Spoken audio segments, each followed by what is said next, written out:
రాష్ట్ర విభజన జరిగి 12 ఏళ్లైనా రాజధాని ఏర్పాటు చేసుకోలేకపోవడం దురదృష్టకరమన్నారు మాజీ మంత్రి Ambati Rambabu.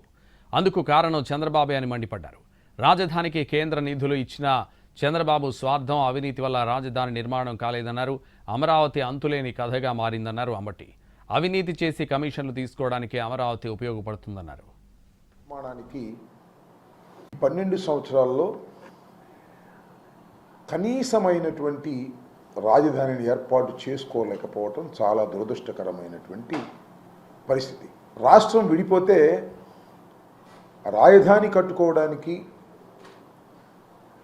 Assembly, secretariat, high court నిర్మాణానికి కేంద్ర ప్రభుత్వం నిధులు కూడా ఇచ్చింది. కానీ చంద్రబాబు నాయుడు గారు అతి తెలివనాలో, స్వార్థమనాలో, అవినీతి అనాలో తెలియదు, కానీ ఆయన ఈ మూడు కట్టుకోకుండా ఒక పెద్ద రాజధాని నగరాన్ని నిర్మిస్తాను అని ముందుకొచ్చాడు. నిర్మించలేకపోయాడు, అన్నీ తాత్కాలికం చేసుకున్నాడు. ఆ తర్వాత మేము 3 రాజధానులు అంటే ఏం తిప్పలు పడ్డారో, ఏం చేశారో అది కాకోకుండా వ్యవస్థలన్నింటినీ మేనేజ్ చేసి ఒక్క అడుగు కూడా ముందుకు వేయనివ్వలేదు. అమరావతి అనేది అంతులేని కథ.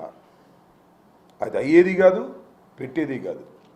చాలామంది అంటారే ఈ జీవితంలో కాదని. ఈ జీవితంలోనే కాదు, 100 జీవితాల్లో కూడా పూర్తి కానటువంటి ప్రాజెక్ట్ అది. ఎందుకు చంద్రబాబు నాయుడు గారు దాన్ని పెట్టారు అంటే కేవలం